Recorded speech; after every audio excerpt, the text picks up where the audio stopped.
Good evening, everybody, and welcome to those of you also who are watching us online on the stream or who will be watching us recorded at some point later. My name's Joshua Shanik. I'm the Director of Student Services here at KML.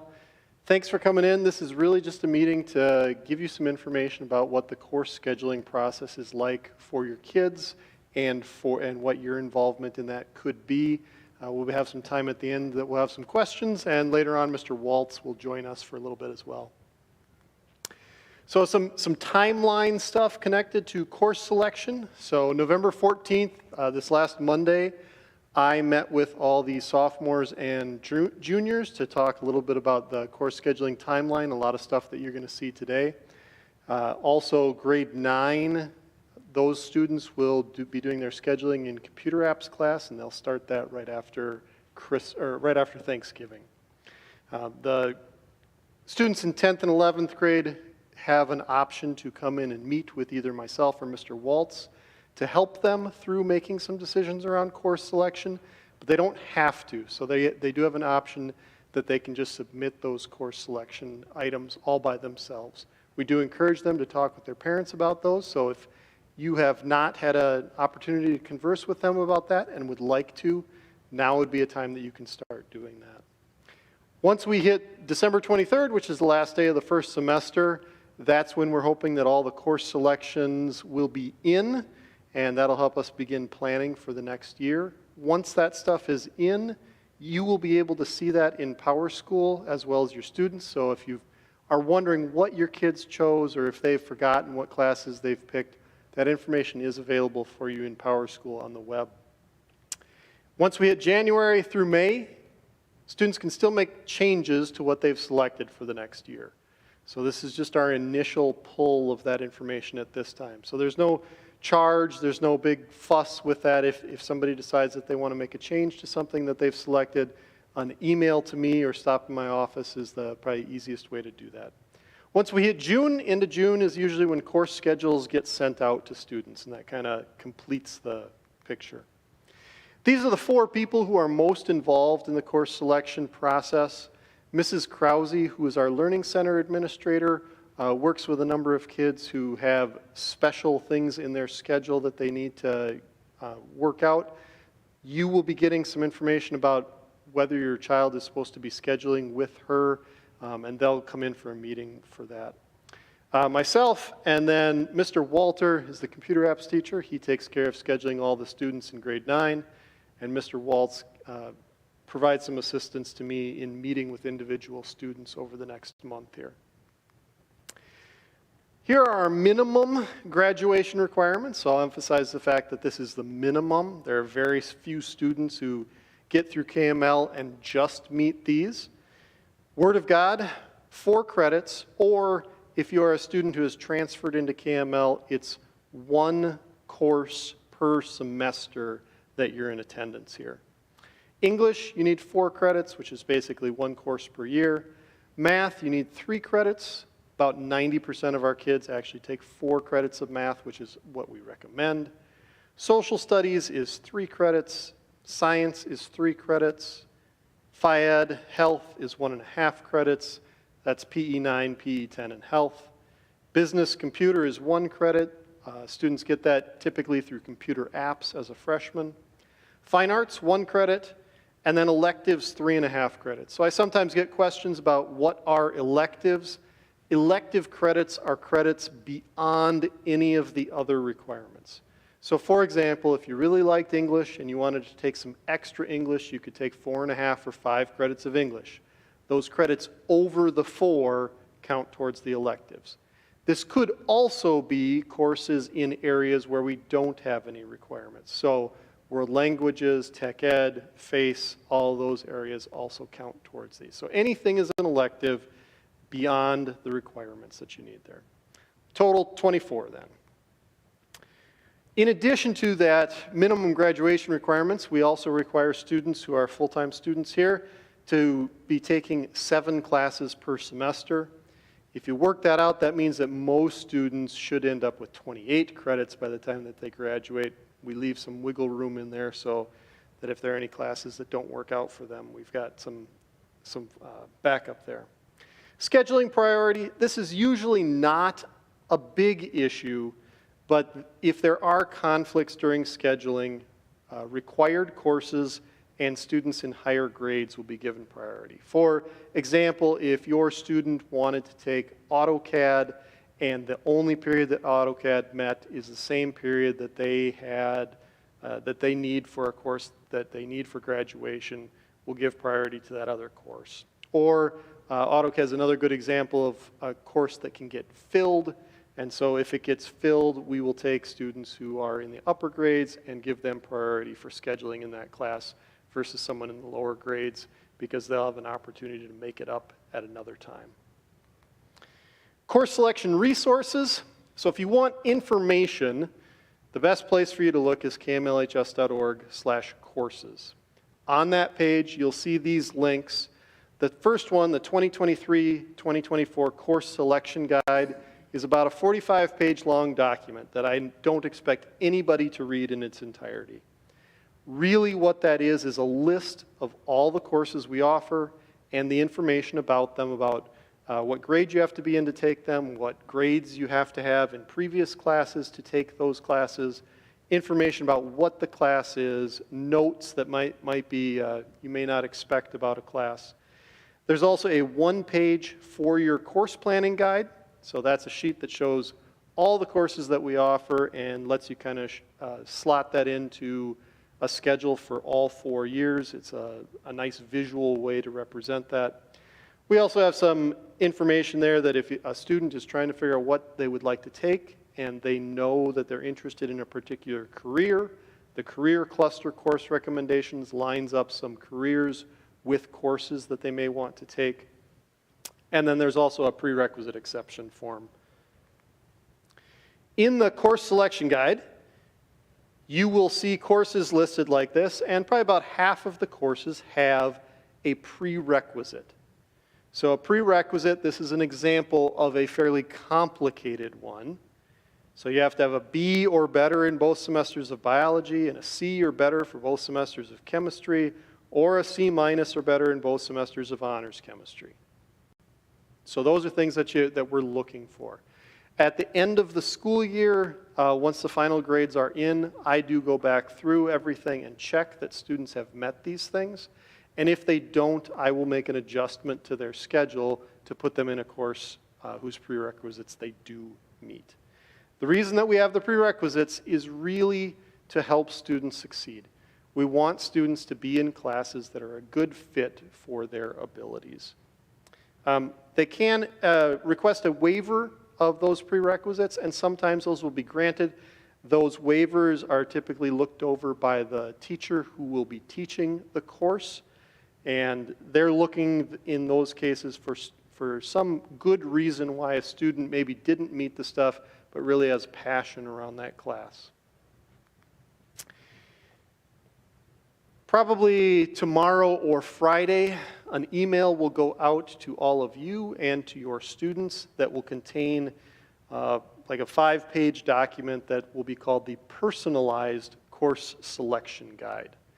This will list by department all the courses that your student has taken, how many credits they've gotten in those classes, what their grades have been, and then we'll give a recommendation for what that student should choose to take in that department in the next year.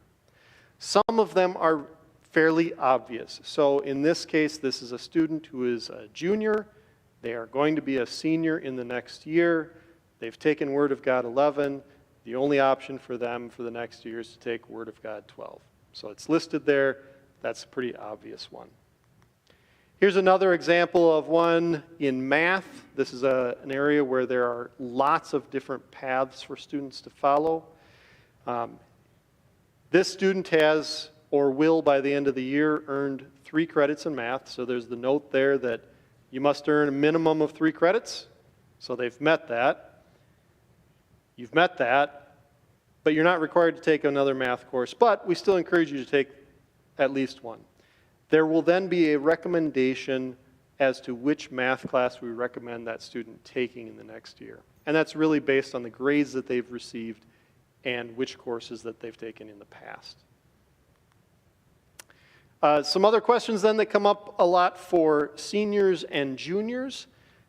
For seniors, so far they have taken English 9, English 10, English 11. They really haven't had any choices as to what those classes are going to be.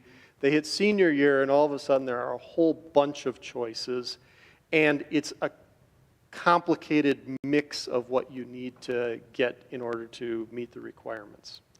So option 1 is to take 1 semester of a literature class and 1 semester of a rhetoric class. And a rhetoric class is a class where they are producing something rather than reading something. So literature options, there is 1 option for on-campus, that's the class World Literature. There are 2 options for a high school level online course. One of those is science fiction fantasy literature, and the other one is British literature. And then there are also either 2 or 3 online dual credit options. I believe there's one through Concordia University and one through Bethany Lutheran College. So any of those things would fit to meet the 1 semester lit requirement. Then the rhetoric options, on campus we offer speech and creative writing, and then online dual credit there are several writing courses, I believe from Concordia, Bethany, and from Grand Canyon University. So all of those are options that they can take. A note, and it'll be in the course selection guide that the students get, creative writing does require that you have a B in English 11. Another option, if you don't want to do that mix of 2 things, is to take the course AP English Literature and Composition. And that one does also come with a requirement that the students have had a B+ in English 11 the year before. Seniors also need to take U.S. Government. U.S. Government, you have 4 options. One is the in-person U.S. Government class. Probably about 95% of the students take that class. Or there are 3 different online dual credit classes that they could take that would meet that requirement as well. 1 each from Bethany, Concordia, and Grand Canyon. Juniors, if you're the parent of a 2B junior, a sophomore this year, U.S. history is a requirement in that year. And again, there are some options. Option number 1 is to take what I typically refer to as regular U.S. history. It's a year-long 1 credit class. Or you can take 2 one-semester classes that are dual credit AP U.S. History 1 and dual credit AP U.S. History 2. The reason why that class is broken into 2 pieces is that the dual credit option is connected with Bethany Lutheran College, and if you pay by semester, you would get credit for 2 different college level classes. I forget what they are, but it's kind of like U.S. History 101 and U.S. History 102. And so students can take that class and pay for the dual credit for only one of the 2 semesters, or they can do it for both semesters. For the AP version of it, there is not a cost, but it is the exact same class. The difference there is that since you don't pay the money to Bethany, you don't get the college credits for it, and if you want to, you can take the AP test at the end. So I've mentioned a couple of dual credit courses. So for students who are sophomores, this will be a new option for them in the next year because the dual credit courses are open to juniors and seniors. On campus, we offer several dual credit courses, statistics, Calculus 1, Calculus 2, and Calculus 3. Those are done in partnership with UW-Oshkosh, and that's part of what they call their CAP program. We also offer dual credit U.S. history, which I mentioned a little bit about before, 1 and 2 through Bethany Lutheran College. Online, we have about 60 different courses that are available. So those come from Bethany Lutheran College, Concordia University, Grand Canyon University, and Martin Luther College. And they run the gamut from typical intro freshman level courses to things that are a little bit more interesting or specialized. Concordia is a big school for pharmacy. They actually have an intro to pharmacy course you can take. There are courses in things like Introduction to Management, Marketing, Economics, that kind of stuff. In the course selection guide, probably about page 5, 6, and 7 are listed all these dual credit courses. So if you're looking for these, they are not in the same area as the regular department courses. They're in a little bit different part, and they're divided up by college. And so in that section, it tells you over on the left-hand side what the name of the course is. The course number that's listed there is the college's course number. And then it tells you down here which KML department that course would fit into, whether that course would count as credit towards the graduation requirements in that area. So there are a couple of oddball ones where we do offer the course, but we don't give it as counting towards graduation credit. For example, the Fundamentals of Communication class that you see listed there counts as an English course, but we don't count it towards their graduation requirement in English because of the nature of what it is. Over here on the side, it says high school credits. So most of these courses are either 3, 4, or 5 college credits. Colleges count their credits a little bit differently than high schools do. So if it is a 3, 4, or 5 credit course, we grant them a half a credit in high school. And if it's a 1 or 2 credit course, we grant them a quarter credit. It's really not a comparison of the two. It more reflects how much time it takes to complete the course. And then last of all, there are notes there about whether these courses will apply as replacing a KML course. So for example, if you would be interested in taking Fundamentals of Accounting from, I think this is Concordia, you would not want to also take KML's accounting class because they really cover pretty much the same kind of material. So those are a bunch of notes there that you should pay attention to as well. Honors courses. So we offer honors courses in a variety of areas, math particularly. Just a note here that students who sign up for honors courses are expected to maintain a C or better in those courses. Over the course of the year, we check in on those students' grades. If they are not maintaining that C, they and you will probably get some communication from me saying, hey, there's an option here that we can drop you down to the regular version of the class. We want students to be successful, and if they get placed in an honors class and aren't doing well there, we'd like to move them to a course where they are going to do a little bit better. Some course changes for 2023, 2024. So if you've been around for a while or have had other kids go through KML, these are some things that will be different next year than they were this previous year. The course Ancient History that we've offered for a long time is getting a facelift, and it will become a course named Ancient World History. The main difference between those two is that the course that we've had in the past has taken a more Western civilization focus, and Ancient World History will expand that to cover the entire world's history. Students who have taken Ancient History in the past may not take Ancient World History because the courses are very, very similar. Same thing, European History we've had for many years. That course is going to morph into Modern World History, not to be confused with another course that we offer, which is AP World History Modern. You can take both of those. If you've taken European history in the past, you should not then sign up for Modern World History. The AP program has made some changes for this coming year, and they have now approved pre-calculus class as an AP course. And so we are going to be changing our pre-calculus class to be AP pre-calculus.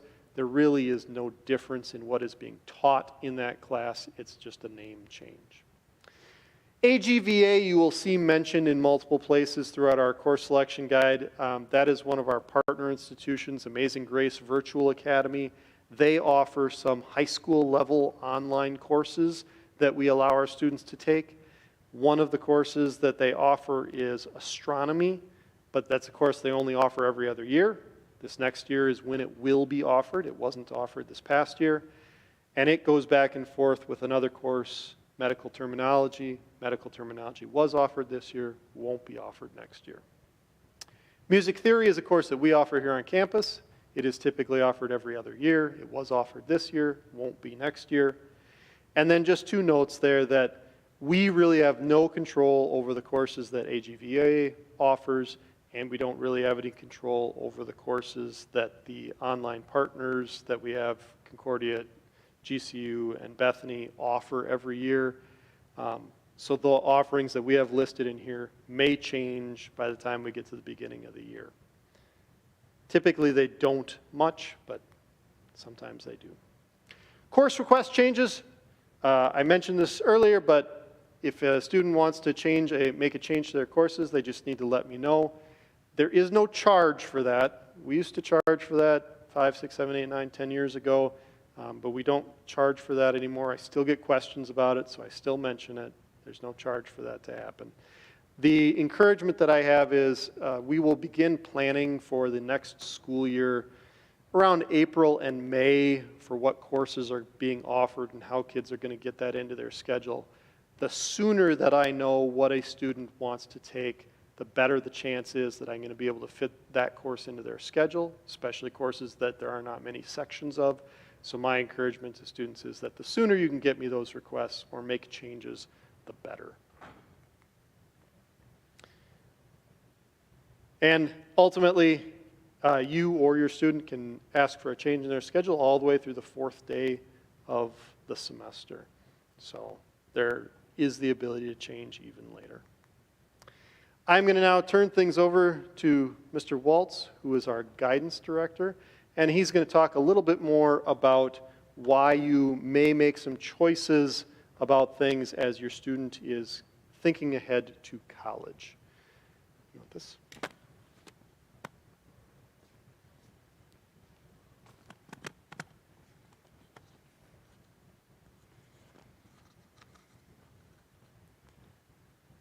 Great to see all of you.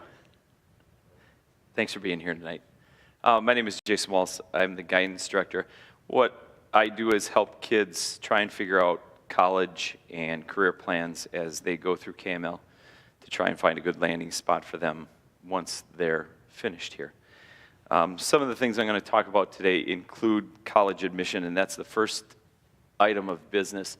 There have been some changes to college admission recently with the COVID and colleges making standardized testing or entrance testing optional for kids. The UW system schools do not force anyone to submit ACT or SAT scores.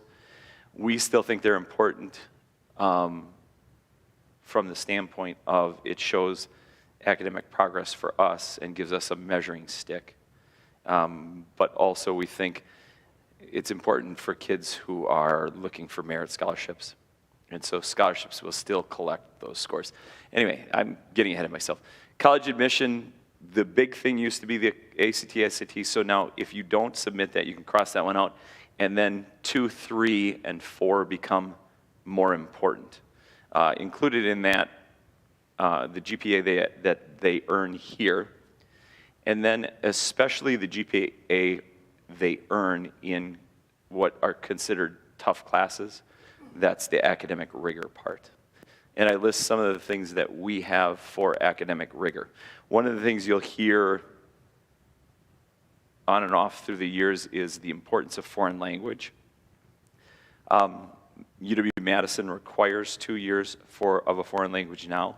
They're the only UW school to do that. The rest of them like it. And one of the reasons they like it is because foreign language, especially in the 3rd and 4th year, shows academic rigor and proves that kids can learn at a high level. Other things that do come into play, especially if students are borderline, are the extra activities in an area of focus. And so if the child is into music, they can go into music and show accomplishments there. If they're into drama, they want to see leadership in that area and into it with a commitment. And then volunteer and community service are certainly important. not only in the college admission world, but also in scholarships. This is what I alluded to earlier. The ACT and SAT are no longer required. It wasn't long ago where kids had to have a certain score to qualify for entrance. Now that's gone by the wayside depending on the student. And it's the student's choice. All of our students at KML will take the ACT. The state of Wisconsin has all juniors take the ACT, and so all our juniors will take the ACT. This year, the date is March 7th. And so as kids get into their junior year, we will register the kids for an ACT, and we pay for the first ACT, and then they get a chance to see how they do. I'll then meet with them once their scores come back and help them make a decision. What the ACT really is for is to help kids understand how they're going to do in college coursework. The ACT is the best predictor of what type of grades you're going to get in college. It's not an intelligence test. If you get a 20 on the ACT, the idea is you're going to get B's and C's in college. If you get lower than that, you're going to struggle to get B's and C's. If you get higher than that, you should be okay as a B or above student. I did put in here merit scholarships do use the ACT at most schools. That's why I encourage our kids to still take the ACT, and if they think they can improve their score, to take it more than once. In the upper right-hand corner of the slideshow, that's the quote taken from the UW Systems webpage about ACT scores. I also got an email from the admissions at the University of Alabama, and they recently said they're going a year beyond that they will not require scores. I put links in here that if any of your students want to see what schools' policies are on admissions and testing, those two are there for schools in Wisconsin. AP classes are good that from the standpoint colleges like to see that the students can do college work while they're in high school. So those are college classes that kids challenge themselves with and prove their academic chops, if you will. AP tests, AP classes to get college credit will require a long exam.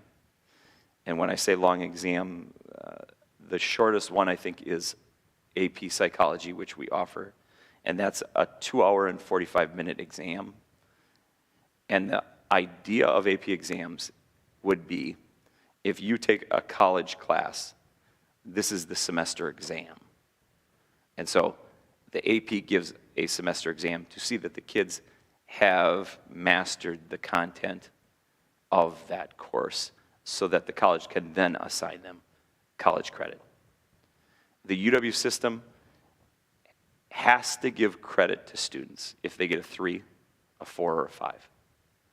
Some schools in Wisconsin require a 4 to give credit. Those are private schools. And so each school has its own policies on what they'll give for credit for each AP score. I put 2 links up there that will help if your student is interested in AP and you want to find the benefits of taking an AP class or an AP exam. AP is viewed as the gold standard by many.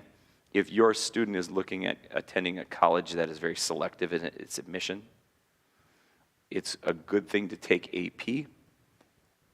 Most of our students are well served by taking dual credit classes because they will transfer to 95% of the colleges that we've seen.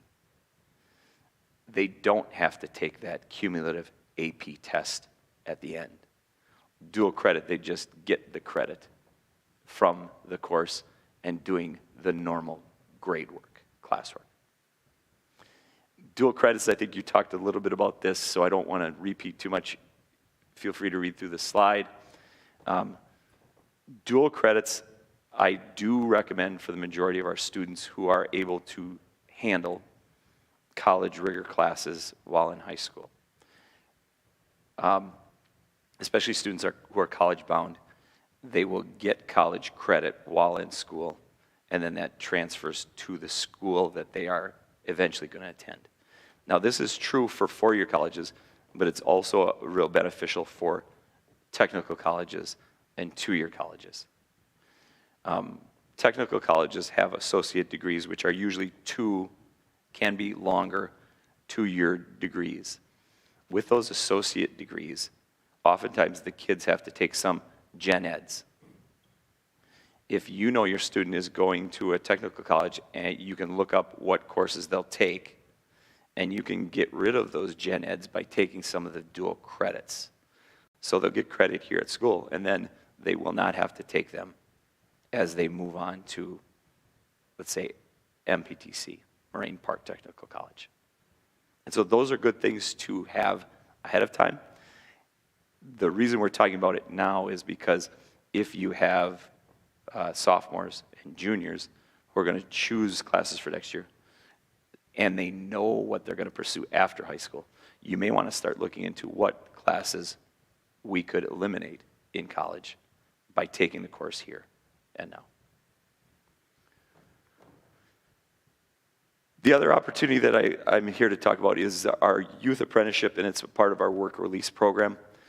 Wisconsin Youth Apprenticeship is a program we've been a part of for the last 4 years. This is where students can work. They can get hired by a company that will pay them. They then get trained as a youth apprentice.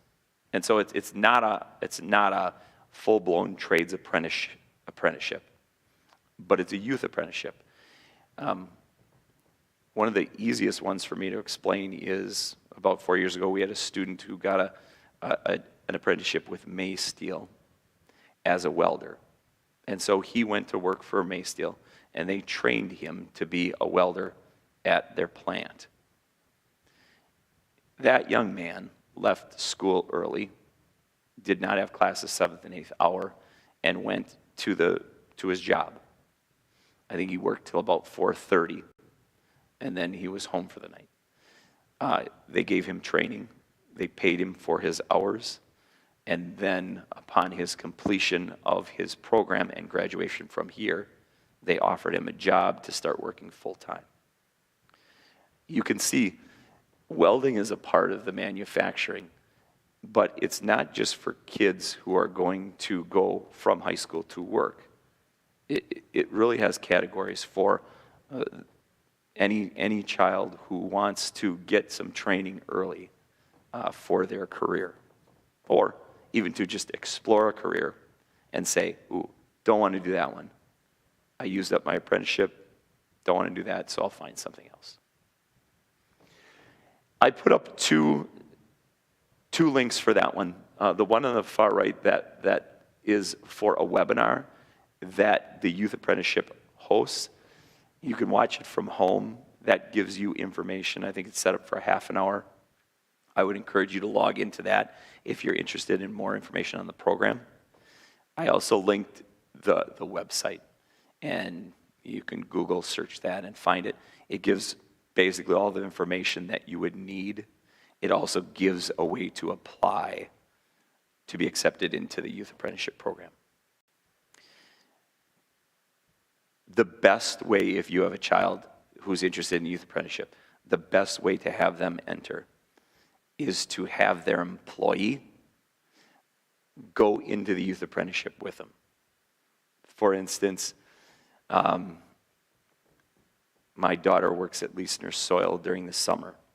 If she would want to join the youth apprenticeship program, let's say for, marketing science, and she would work with Leisner Soils, the easiest way to do that would be for her to ask Leisner Soils, would you guys be a part of the youth apprenticeship program? If you become a part of the youth apprenticeship program, I can then have an early release. I can get high school credit while I work, and I can help you out as well as be trained. That's the easiest way, because if they like my daughter and they want her as an employee, they know what they're getting. The other way you can do it is apply, and let's say you have a child who wants to be an electrician. If there are electrician companies who are looking for manual labor, they won't do wiring and things like that, but they may do cleanup. it's a good way to get a foot in the door. If they have a company that wants to bring them in because they like their work ethic and they're a good employee, you can ask that company to be a part of the youth apprenticeship program. And then they don't have to go through the interview process. If they don't have someone to sponsor them, they can go through an interview process where those companies will interview kids and then offer certain kids certain jobs. There's no guarantee there will be enough companies for the kids who are applying. That's why I say it's easiest or most convenient if your child has an employer that wants to join the program. And again, on that website, there's more information how employees can get involved also. Last thing is work release. Work release kind of goes as a complement to youth apprenticeship.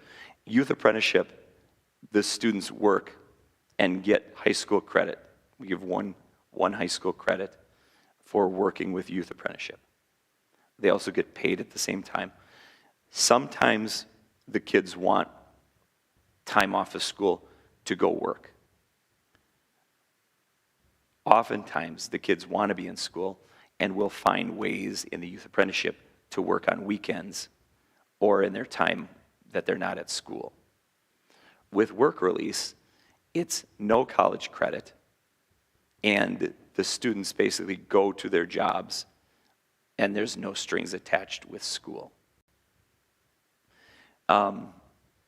This is where we have one student who had a summer job and wants to continue working with his employer is an auto body shop that wants his help and needs his help through the day. So he has enough credits, and we set up his schedule so he gets released 7th and 8th hour to go work. This one, the kids must bring the employee into the equation. There's no interviewing through any state program or KML program. You can see the comparison of the two. Youth apprenticeship, 450 hours of work are required. If they do work release, there's no amount of time they have to work. We don't have a say in that. The work requirement for youth apprenticeship, 450 hours, includes summer employment also. Job performance is graded in the youth apprenticeship. In the work release program, the boss is independent, and if the kid's doing a good job, we're happy, but we have no hand in that. All right. I feel like I've talked enough. Are there any questions about anything I've gone through? More people perked up during the Wisconsin youth apprenticeship stuff. Do you have any questions on that? Okay. Any questions on anything else? Okay. And obviously, we'll be around too. You can ask us afterwards. There's the contact information for Mr. Shank and I. Thanks for coming. Hope you guys have a great night. And again, Mr. Shank's hanging out back there. I'll be up here. Blessings on your night. Yeah. You have a great night.